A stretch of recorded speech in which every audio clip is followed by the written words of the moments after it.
four corners of the earth and the far corridors of history. Dateline, World War II.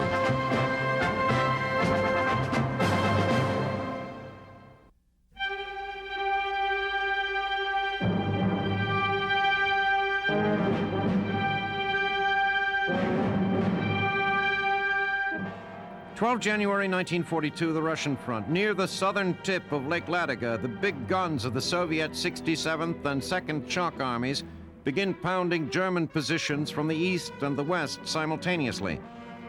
These are the opening salvos of Operation Spark, the Soviet scheme to break through to the long-besieged city of Leningrad.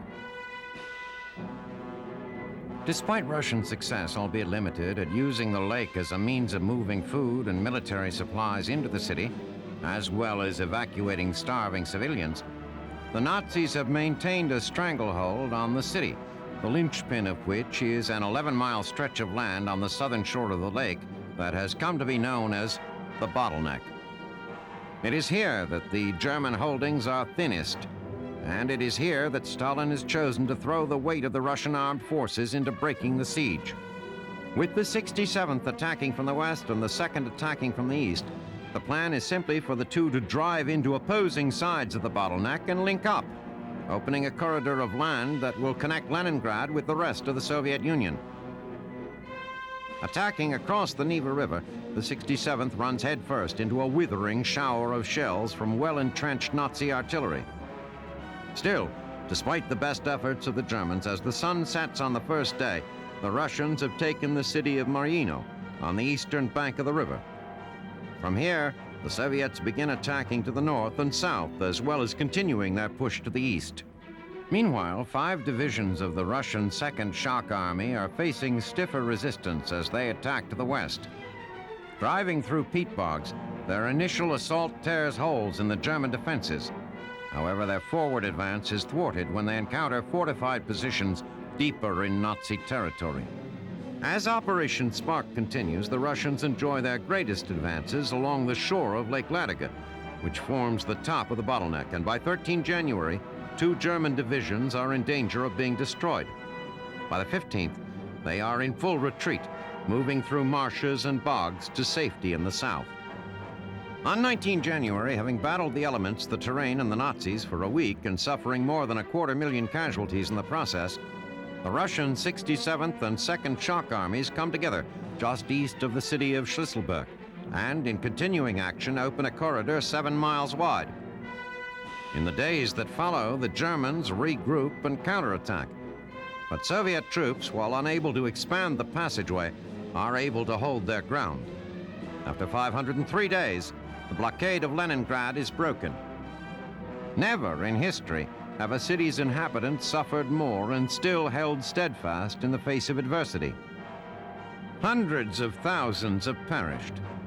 In the first awful winter, with people freezing to death and starving, the toll sometimes climbed as high as 4,000 a day. And despite the breakthrough, their suffering will not end anytime soon. It will be weeks before a railway can be built linking Leningrad with Soviet-held territory, and its construction will have to take place under fire. The city and the narrow corridor are still within range of Nazi artillery. So while there is cause for rejoicing, the celebrations are tempered with the knowledge that while the blockade may be broken, Leningrad is not yet liberated. Elsewhere on the Russian front, another siege is about to come to an end. For nearly 10 days, Soviet troops have been pounding what remains of the German 6th Army at Stalingrad. The 6th, under the command of General Friedrich von Paulus, has been surrounded for 2 months, and despite the efforts of the Luftwaffe to keep them supplied, their situation has grown steadily worse. With diminishing levels of food, medical supplies, and ammunition, von Paulus and his men face an impossible situation. Despite repeated entreaties from von Paulus and his fellow field generals to bring the 6th Army's suffering to an end, Hitler has steadfastly refused to even consider such a move, choosing instead to encourage the Luftwaffe to increase the amount of supplies being flown into the city. Everyone but Hitler realizes this is pure folly. On its best day, the airlift has provided only a small fraction of what is needed to maintain the troops. As the month draws to a close, events begin to speed up. On 22 January, a massive artillery barrage signals the beginning of the final phase of the Red Army assault. On 24 January, permission is again requested for von Paulus to surrender. Hitler refuses. On 25 January, attacking Russian forces meet in the middle of Stalingrad, splitting the Sixth Army into two pockets. By 29 January, it is clear to all, including Hitler, that the end is near. In a final communique to von Paulus, Hitler instructs him to continue to hold out and promotes him to field marshal. The Nazi leader is certain that, as a field marshal, von Paulus will commit suicide rather than submit to the disgrace of captivity. Von Paulus is not impressed, and the next day he surrenders himself and the men in his section of the city, becoming the first field marshal in German history ever to give himself up to the enemy. This once proud general has seen his once proud army reduced to tatters. His promotion is more insult than accolade. He cannot accept such an honor as legitimate when bestowed by a man who has treated these brave warriors with such disrespect. 2 days later, the remaining group of German soldiers surrenders to the Russians. In and around the city, 147,000 of their brethren lie dead, and along with them, any hope for a Nazi victory over Russia. The battle for Stalingrad is over.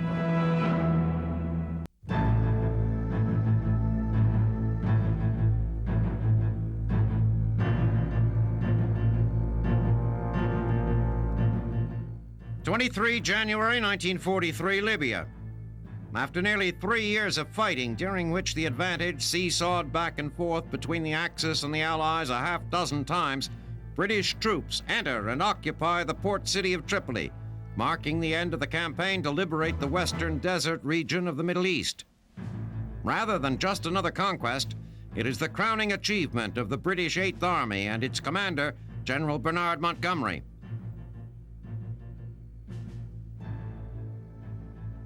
Montgomery's vanquished foe is Field Marshal Erwin Rommel. Since taking command of German and Italian forces here in early 1941, Rommel had time and again overcome inconsistent or non-existent supply lines, the numerical superiority of his enemy, and the military ineptitude of his commanders to hold the British at bay. However, the last 2 months have consisted of little more than the English army pursuing a German army in full retreat.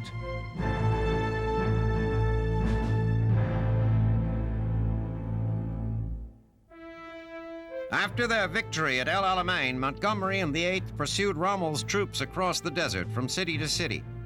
Although pressured by Allied commanders to accelerate his movements so that he might catch and crush the Germans, Montgomery, hampered by minefields and weather, set and maintained a deliberate pace. A grateful Rommel withdrew rapidly, hoping to regroup and set some sort of defense. He was never to get the chance.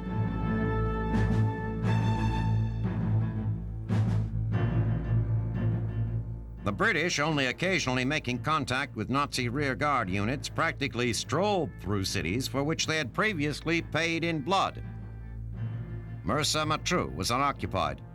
Sidi Barrani, Halfaya Pass, and Bardia were taken without opposition. Tobruk and Benghazi were practically deserted. Suddenly, on 23 November, the Germans put up an unexpectedly spirited defense at Agadir.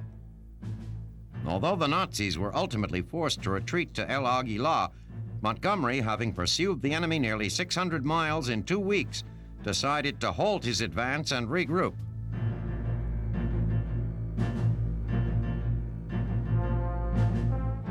By 11 December, the 8th once again began to move. While Rommel had been able to do little to resupply and reinforce his depleted forces, the respite had allowed his troops the chance to dig in, and they were able to mount a defense of the city.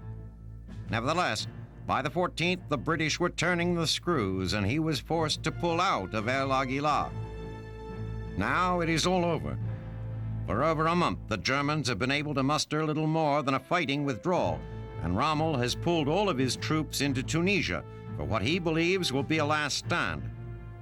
On 23 January, a triumphant British Eighth Army moves into Tripoli.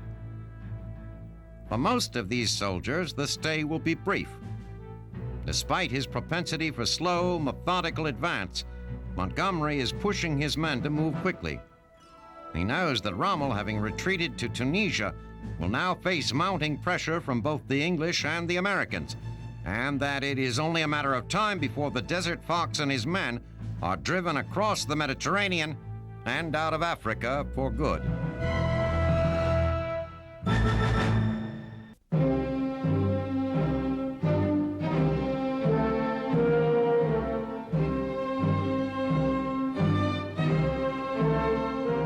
In the years since the outbreak of war in the Pacific, the Japanese have earned a reputation as almost superhuman fighting men.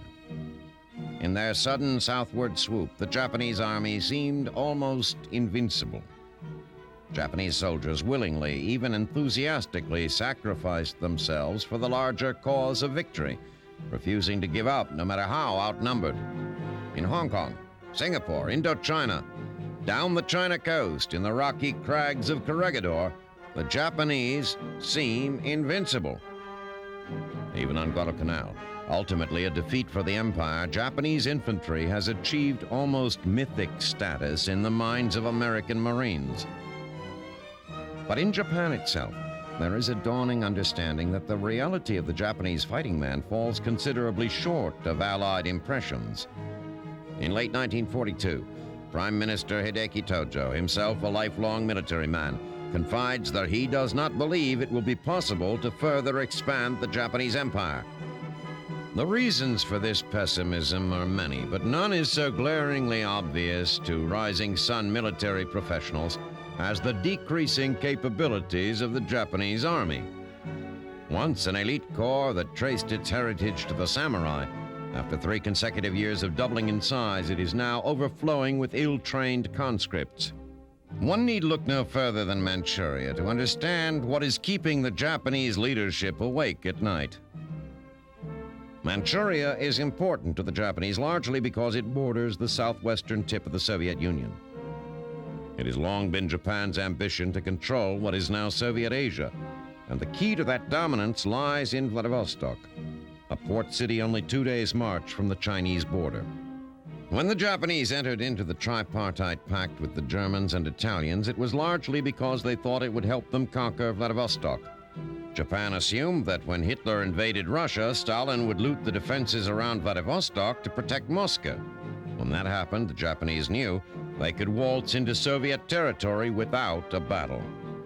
In a sense, all Japanese activity in northern China was prelude to the planned invasion of the Soviet Union.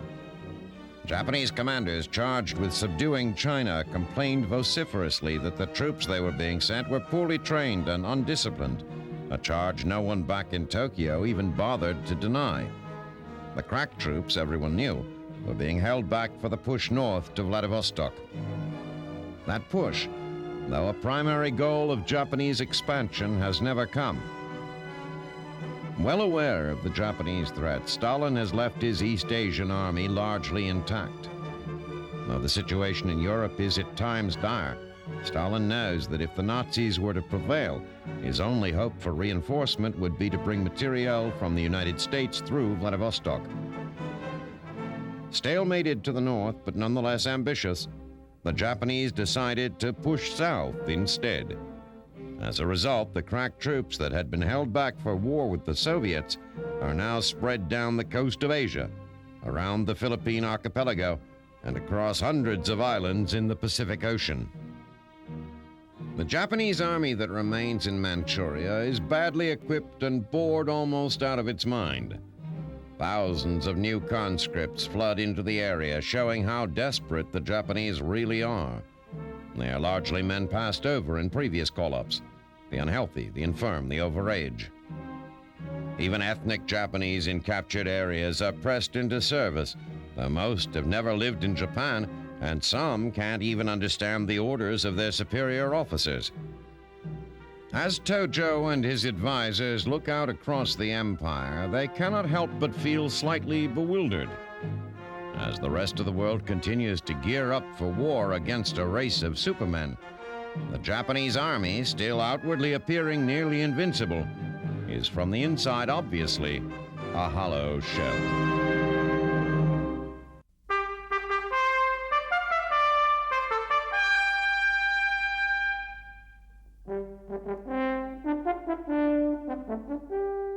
War, by its very nature, inflicts on those involved, both directly and indirectly, a great deal of suffering and destruction.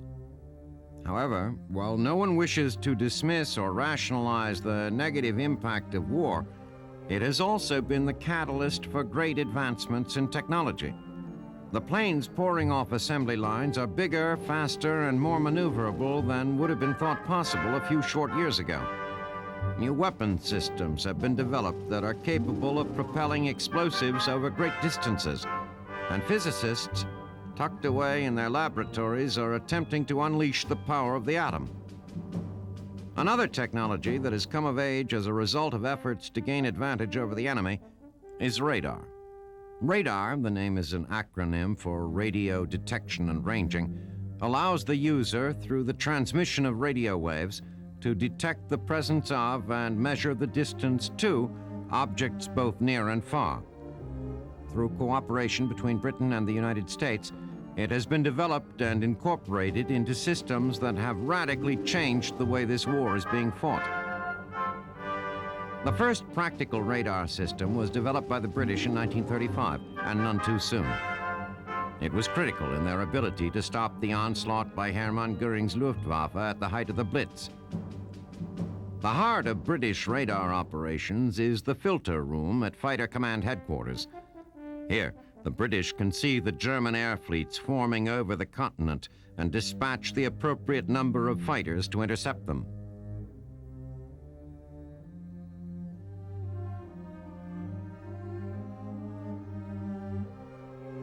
Although they understood the technical aspects of radar, the Germans were slow to grasp the enormous tactical advantage it gave the British.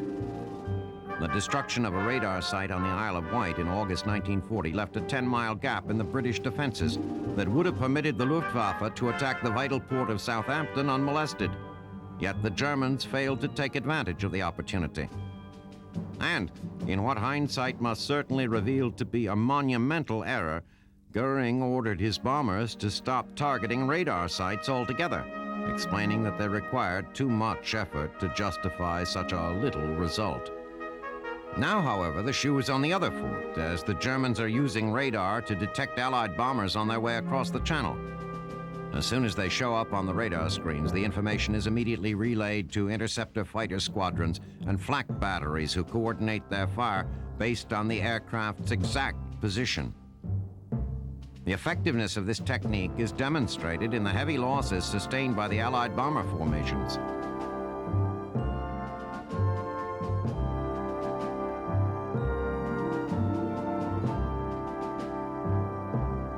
In the Pacific, the United States is also reaping the benefits of radar-controlled systems.